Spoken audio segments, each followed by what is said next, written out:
বাংলাদেশের ইতিহাসে আপনি একটা ধ্বংসযোগ্য জায়গায় দাঁড়ায় থেকে আপনি করবেন তো একটা ছোট মন্ত্রী পরিষদ, আপনি করবেন একটা ছোট মন্ত্রী পরিষদ, আপনি প্রতিমন্ত্রী করবেন কম, মন্ত্রী করবেন কম, আপনি আবার স্পেশাল অ্যাসিস্ট্যান্ট থেকে শুরু করে স্পেশাল সেক্রেটারি থেকে শুরু করে একটা বিরাট, এটাকে বলা হয় যে লাট বাহাদুরের দল তৈরি করে ফেললেন।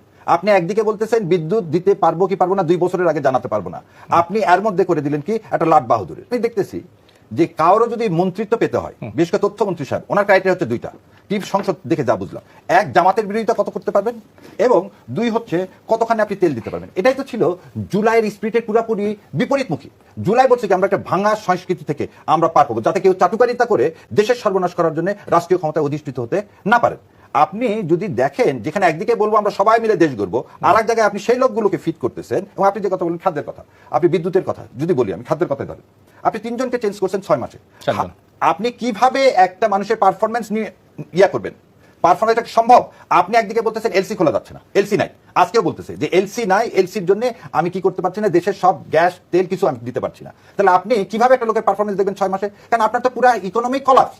আমাকে ঢাল নাই তরল নাই নিধিরাম সর্দার আমাকে ফুটে দিচ্ছেন, আমার এদিকে কি ধান চাল কোথায় থেকে আসবে? আপনার এবছরের প্রথম থেকে সমস্ত ফার্টিলাইজার ফ্যাক্টরি বন্ধ, আপনি এখন পর্যন্ত এলসি খোলেননি, আগামী অগ্রহণ মাস থেকে কিভাবে সার ডিস্ট্রিবিউশন হবে? আপনি যে কথাটা বলছেন সরকার একটা প্ল্যানহীন, ওই যে প্রথমে বলছিলাম আই হ্যাভ এ প্ল্যান, আসলে আই হ্যাভ নাথিং। যদি প্ল্যান থাকতো তাহলে বিরোধী দলকে বলতেন একটা প্ল্যান দেন। এই যে প্ল্যান ছাড়া কাকে কাকে খুশি করার জন্য সেই 55 বছরের পুরাতন রাজনীতি যদি ঢুকে যান, তাহলে ধ্বংস ছাড়া কোনোদিন এই জাতির উন্নতি হবে না। ব্যারিস্টার শাহরিয়ার, আপনাকে দিয়ে শুরু করি। গত শুক্রবার মন্ত্রী পরিষদের 5 জন নতুন মন্ত্রী এবং কয়েকজনকে রদবদল করে মন্ত্রিসভা পুনর্গঠন করা হয়েছে। এই মন্ত্রিসভা নিয়ে আজকে দেখলাম পত্রপত্রিকায় ব্যাপক সমালোচনা শুরু হয়েছে। বলা হচ্ছে যে খুব মাত্র 6 মাসের মধ্যেই মন্ত্রিসভা রদবদল এক ধরনের কি অস্থিরতার কোনো ইন্ডিকেট করে কিনা, শুনতে চাই আপনার কাছ থেকে। ধন্যবাদ আপনাকে, আপনার মাধ্যমে আপনার টিভি সমস্ত দর্শকদেরকে সালাম শুভেচ্ছা এবং আপনাদেরকে আসসালামু আলাইকুম ওয়া রাহমাতুল্লাহি ওয়া বারাকাতুহু।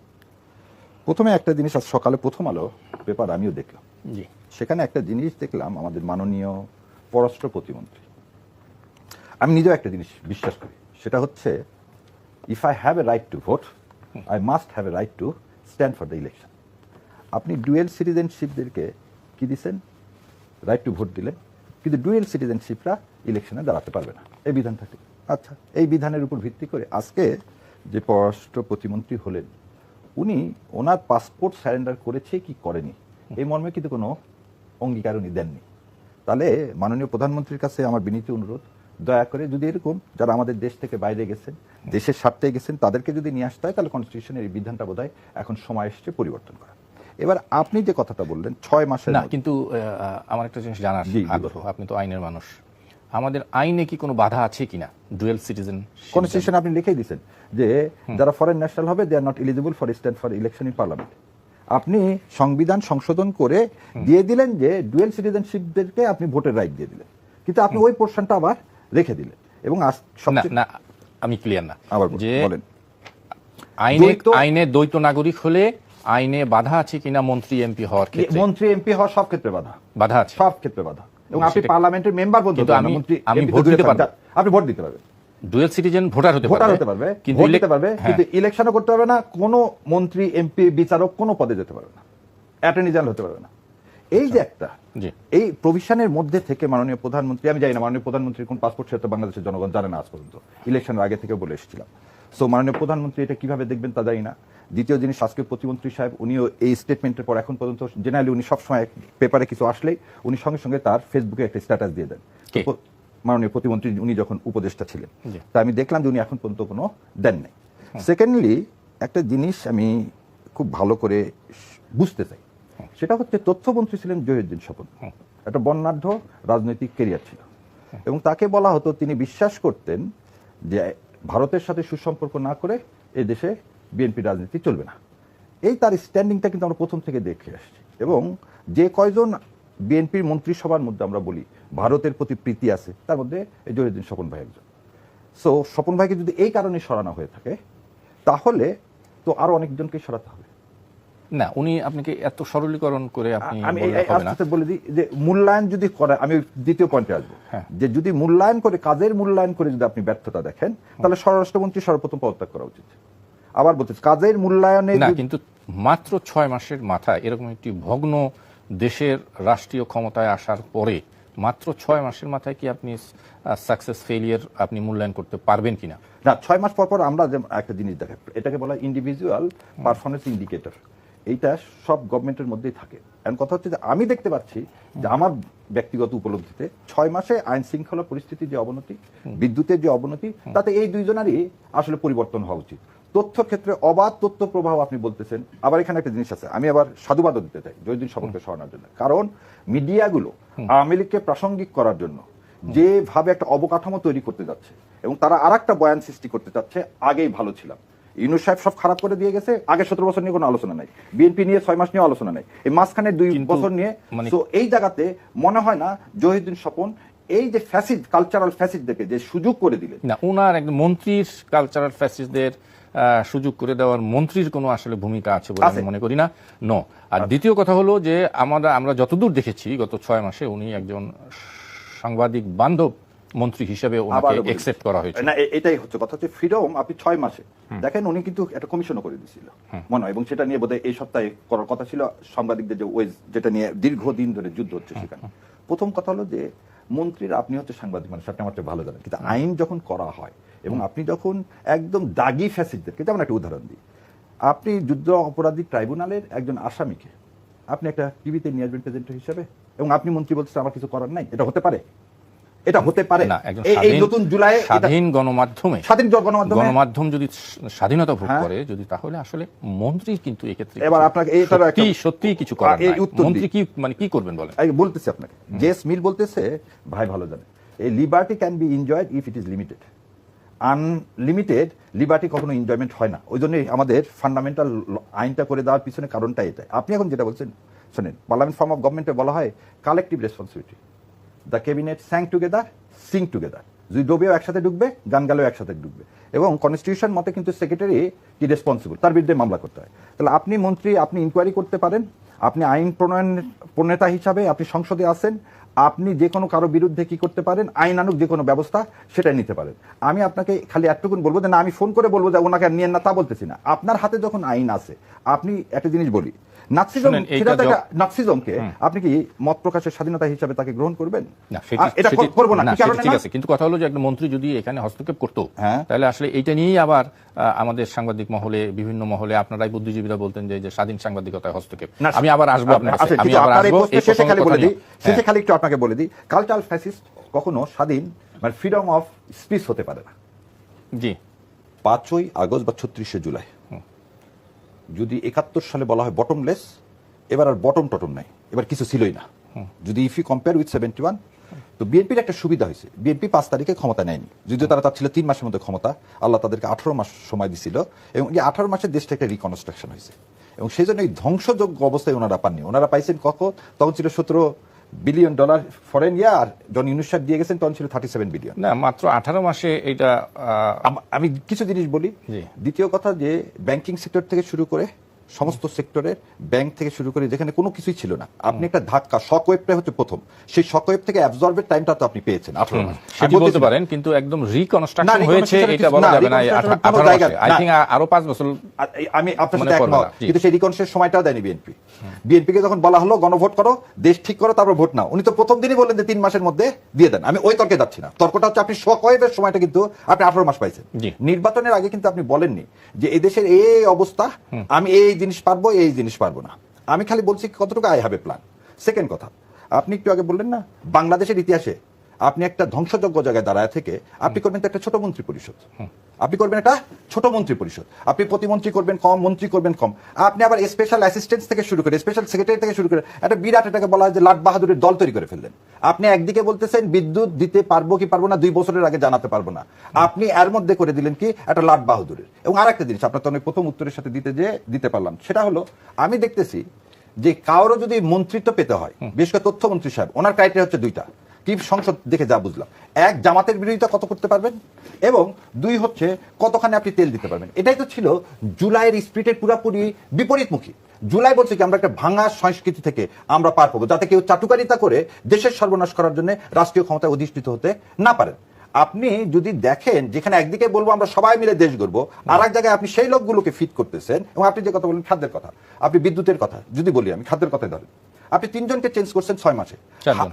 আপনি কিভাবে একটা মানুষের পারফরমেন্স নিয়ে করবেন? পারফরমেন্সটা সম্ভব?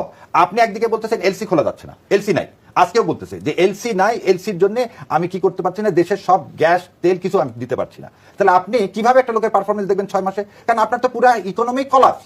আমাকে ঢাল নাই তরল নাই নিধিরাম সর্দার আমাকে ফুটে দিচ্ছেন, আমার এদিকে কি ধান চাল কোথায় থেকে আসবে? আপনার এ বছরের প্রথম থেকে সমস্ত ফার্টিলাইজার ফ্যাক্টরি বন্ধ, আপনি এখন পর্যন্ত এলসি খোলেননি, আগামী অগ্রহণ মাস থেকে কিভাবে সার ডিস্ট্রিবিউশন হবে? আপনি যে কথাটা বলছেন সরকার একটা প্ল্যানহীন, ওই যে প্রথমে বলছিলাম আই হ্যাভ এ প্ল্যান, আসলে আই হ্যাভ নাথিং। যদি প্ল্যান থাকতো তাহলে বিরোধী দলকে বলতেন একটা প্ল্যান দেন।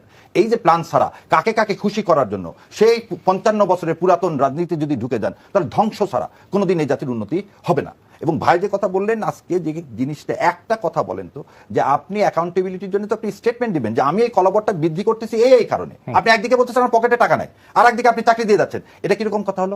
চাকরি কোথায় দিয়েছে? আর ক্যাবিনেটে দেওয়া মানে কি? একটা ক্যাবিনেট মন্ত্রী করা মানে কতগুলো আপনার লাট বাহাদুর লাগবে, আপনি দেখতে পাচ্ছেন।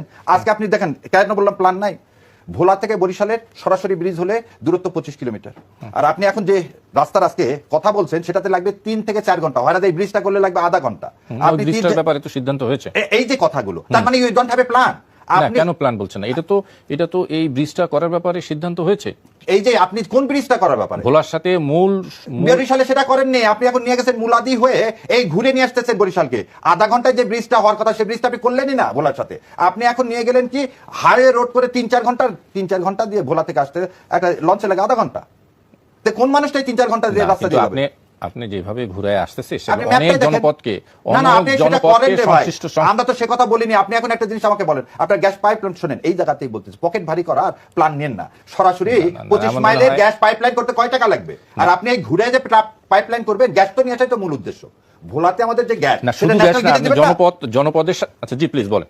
ইকোনমিক গ্রোথের জন্য আপনার এখন প্রথম ক্রাইটেরিয়াটা কি? আমি বলতেছি অন্যান্য জনপদকে আপনি এই প্রশস্তকরণ করেন না কেন ভাই, সেটা আমার কোনো অসুবিধা নাই, কিন্তু আপনি করবেন কি যেটাতে কনজাম্পশন কম হবে, মানুষের সহজ হবে, ইকোনমিতে ভায়াবল হবে। আপনি এদের এখন বলেন শেখ হাসিনার মতো যদি এই আমার দরকার 15,000 মেগাওয়াট, আপনি 29,000 মেগাওয়াট করে রেখে দিয়ে গেছেন, এবং বছরে কত টাকা দিচ্ছেন? $420 বিলিয়ন দিচ্ছেন আপনি কি ক্যাপাসিটি চার্জ। এর নাম উন্নয়ন?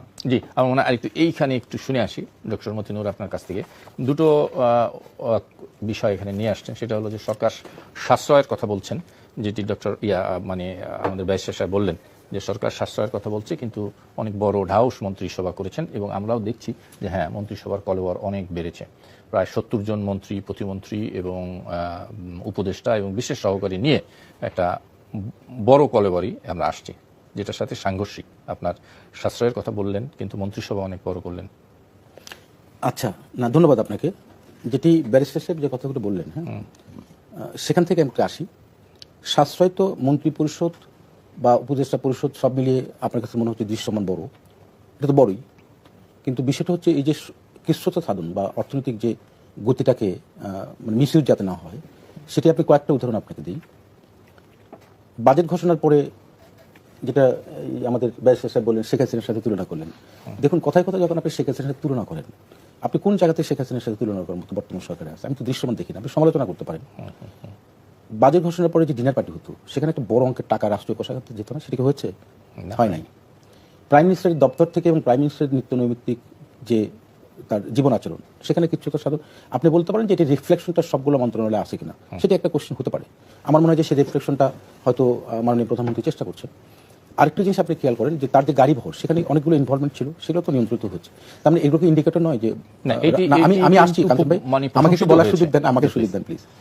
এখানে যেটা ভোলার রাস্তার যে কথা বলেছেন, দেখুন, যখন কোনো সরকার কোনো জায়গায় ইনভেস্ট করতে চায়, সেই ইনভেস্টমেন্টের কিন্তু অনেকগুলো আউটকাম চাই গভর্নমেন্ট।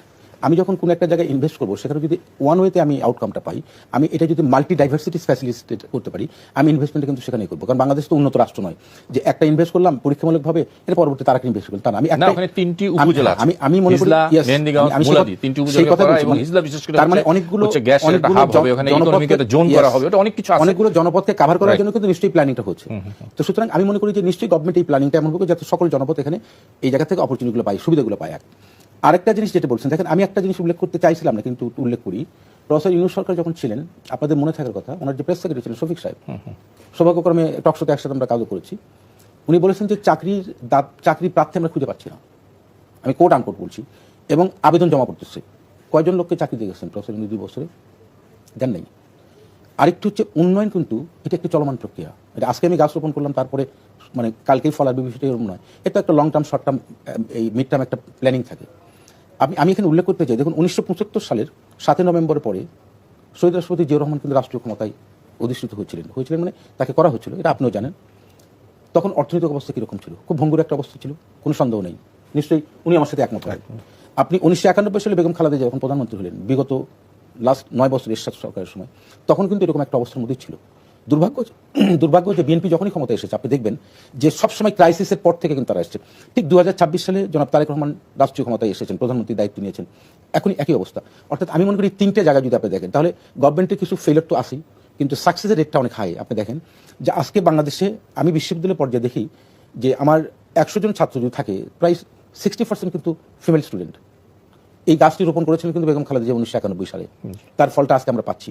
আমি মনে করি যে গভর্নমেন্ট এমন কিছু পরিকল্পনা নিচ্ছেন বা নিবেন, আমি মনে করি সেটা নিশ্চিত জনবান্ধব হবে, এবং তার ফল হয়তো তাৎক্ষণিকভাবে আমরা পাবো না, কিন্তু একটা সার্টেন টাইমের পরে এই ফলটা কিন্তু বাংলাদেশের মানুষ, জনগণ সেটা ভোগ করবে বলে আমার দৃঢ় বিশ্বাস। সেই দৃষ্টিকোণ থেকে আমি মনে করি যে অপোজিশন, এখন আসি অপোজিশন, যেটা কয়েকদিন আগে আমি দেখেছি যে এই যে গ্যাস বিদ্যুতের নিয়ে যে অপোজিশনের একটা ডেমনস্ট্রেশন হচ্ছে, সেখানে তো প্রাইম মিনিস্টার তাদেরকে আহ্বান করেছেন যে আপনারা একটা পরিকল্পনা দেন, যে এই পরিকল্পনার মধ্য দিয়ে, যেটা উনি বলেছেন যে পরিকল্পনা চাওয়া, গভর্নমেন্ট তো তার পরিকল্পনায় অগ্রসর হচ্ছেন। এখন যদি আপনার কাছে ভালো একটা পরিকল্পনা থাকে, প্রাইম মিনিস্টার তো ওয়েলকাম করেছেন, আপনাদের আমরা সেটাকে এক্সিকিউট করবো, আমরা সেটা কগনিজেন্সে নিব। কিন্তু কথা হচ্ছে যে অপোজিশন পার্টিরও তো একটা দায়িত্বশীল আচরণ আছে, শুধু গভর্নমেন্টের সমালোচনা, আপনার অপোজিশন তারও একটা দায়িত্বশীল। কারণ পার্লামেন্টারি ডেমোক্রেসির মূল কথাই হচ্ছে যে আপনার রুলিং পার্টি এবং অপোজিশন পার্টি। এখন আপনি দেখবেন যে গভর্নমেন্ট অপোজিশন পার্টিকে পার্লামেন্টে তার মানে কি বলা যায়, একটা গুড অ্যাটমসফিয়ার ক্রিয়েট করছে। আমি তো দেখছি সেখানে একটা গুড অ্যাটমসফিয়ার ক্রিয়েট হচ্ছে, এবং অনেকগুলো জায়গাতে অপোজিশনকেও সেখানে তারা পার্টিসিপেশন অংশগ্রহণ করার সুযোগ দিয়েছে। আমার মনে হয় আলোচনায় অংশগ্রহণ করার সুযোগ দিয়েছে, বাদ বাকিটা কোথাও কিন্তু সেখানে স্পেস দেওয়া হয়নি। বিরোধী দলের ভূমিকা নিয়ে কথা বলছিলেন বিরোধী দলের গ্যাস বিদ্যুৎ নিয়ে বিরোধী দলের ভূমিকা, এবং মানে পার্লামেন্টারি মানে বিরোধী দলের অবস্থা নিয়ে কথা বলছিলেন, প্লিজ। না, এখানে আমি যেটা বলতে চাচ্ছিলাম সেটা হচ্ছে বিরোধী দল তো নিশ্চিত গভর্নমেন্টের আপনার জনজীবন বিনষ্ট হয় বা জনজীবনে নেগেটিভ প্রভাব পড়ে, সেটা নিয়ে বিরোধী দল তো বক্তব্য দিবেই, বা সেটা নিয়ে তারা মিছিল করবে, ডেমনস্ট্রেশন করবে, এটা স্বাভাবিকভাবেই গণতান্ত্রিক প্রক্রিয়াতে এটা রিকগনাইজ, সেটা ঠিক আছে, সেটা আমার ব্যক্তিগত কোনো আপত্তি নেই। কিন্তু আমার জায়গাটা হচ্ছে যে বিরোধী দলও তো একটা এর সাথে বিরোধী দলও গভর্নমেন্টের, যেটাকে আমরা পার্লামেন্টারি ডেমোক্রেসি বলি, একটা ছায়া সরকার, সেটাও থাকবে। এখন দেখেন যে আপনি বাংলাদেশের অর্থনৈতিক অবস্থা, আমি আগেও বলেছি, 3টে টেনিয়র উল্লেখ করেছি যে কোন সময় বিএনপি রাষ্ট্র ক্ষমতা যখন আসছে কীরকম অবস্থা ছিল। আপনি প্রয়াত সাইফুর রহমান, আপনি নিজেও জানেন যে বাংলাদেশে আজকের যতটুকু অর্থনৈতিক যে ভিত্তিটা, এটা কিন্তু সাইফুর রহমান সাহেবের করা। আপনি অনেক সমালোচনা তখন করেছি আমরা,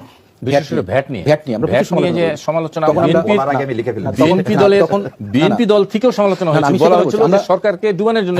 আমরা কিন্তু ছাত্র জীবনে দেখেছি এটা, কিন্তু আপনি দেখেন যে ভ্যাটের উপরে কিন্তু এখন পুরো অর্থনীতি দাঁড়িয়ে আছে। এবং আরেকটা জিনিস উল্লেখ করতে চাই, সেটা হচ্ছে দেখুন জিয়াউর রহমানের সময়ে আপনি দেখবেন যে গার্মেন্টস ইন্ডাস্ট্রি এবং এই যে রেমিটেন্স যেটা আসে, এটা কিন্তু তার সময় করে। অর্থাৎ আপনি যদি বাংলাদেশের অর্থনীতির ভিত্তিটা দেখেন, তাহলে যে স্তম্ভের উপরে দাঁড়িয়ে আছে, তার মধ্যে এই জিনিসগুলো কিন্তু গুরুত্বপূর্ণ। এখন প্ল্যানিংয়ের যে কথাটা আমি এখানে একটু সংযোগ করি, সেটা হচ্ছে দেখুন গত 2 দিনে আমি এই যে শিক্ষা নিয়ে একটা আমাদের ডায়লগ ছিল অল ভাইস চ্যান্সেলর, সাভারে হয়েছে। সেখানে আমার মনে হয় না যে আমার শিক্ষকতার বয়স 31 বছর চলছে, আমি এরকম কোনো ডায়লগ বিগত দিন আমি দেখি নাই, যেটা এই গভর্নমেন্টের একটা প্ল্যানের অংশ। সেখানে শিক্ষাটাকে কিভাবে কর্মমুখী করা যায়, এবং প্রত্যেকটি ইউনিভার্সিটিগুলোতে এই স্টুডেন্টদেরকে কীভাবে এই ইন্ডাস্ট্রির সাথে কানেক্টিভিটি তৈরি করা যায়, এবং আরও আপনার শিক্ষাটাকে কীভাবে বলা যায় যে এটা এক্সেলেন্স দেশ এবং বিদেশে, যাতে আমাদের শিক্ষা। আমি একটা লাইন শেষ করি, আমি যেহেতু একজন শিক্ষক, আমার এই কোশ্চেনটা আনবে, এই ডেভেলপমেন্টের সাথে এটা অতপ্রত জড়িত। সেক্ষেত্রে আমি মনে করি যে আপনি দেখেন বিগত দিনে এইটা নিয়ে, এটা যেমন ভাই হয়তো আমার সাথে রিফার করবেন, ধ্বংস করেছে, সবই ধ্বংস করেছে, কোনো সন্দেহ নেই। এখন ওই জায়গায় আপনি এইটাকে কনসিডারেশন আপনাকে নিতে হবে যে একটা ধ্বংসযোগ্য জায়গা থেকে এই সরকার দায়িত্ব গ্রহণ করার পর এই রাষ্ট্রটাকে পরিচালনা করার চেষ্টা করছেন, সেখানে কিঞ্চিত সমালোচনা থাকবে, কিন্তু আপনি এটি অ্যাটলিস্ট ক্রেডিটটা দিবেন যে সরকার তার অর্থনীতি, তার স্থিতিশীলতা এবং অন্যান্য যে প্রাসঙ্গিক জিনিসগুলো আছে সেগুলো নিয়ে চলমান প্রক্রিয়ার মধ্যে আছে। এটি তো আপনাকে কৃতিত্ব দিতে হবে। এটা লম্বা একটা সময় তো না। সেটি আমরা দিব, আরো সময় আছে, 5 বছর সময়, মাত্র 6 আমি মাস সে কথা গেছে। বলছি। আমি সে কথা বলেছি, নিশ্চয়ই দেওয়া যাবে, কিন্তু 180 আমাদের টাকা এখন পরিপূর্ণ। যেটি আমাদের সমালোচনার জায়গা, আপনি সংসদে মানে বিরোধী দলের ভূমিকা নিয়ে কথা বলছিলেন, আমি একটা পরিসংখ্যান দিই যে সংসদীয় স্থায়ী কমিটি জাতীয় সংসদে, মানে জাতীয় সংসদে বিষয়ভিত্তিক 11টি এবং মন্ত্রণালয় সম্পৃক্ত স্থায়ী কমিটির আছে 39টি। এখন পর্যন্ত বিষয়ভিত্তিক 6টি ও মন্ত্রণালয় সম্পৃক্ত 9টি স্থায়ী কমিটি গঠন করা হয়েছে।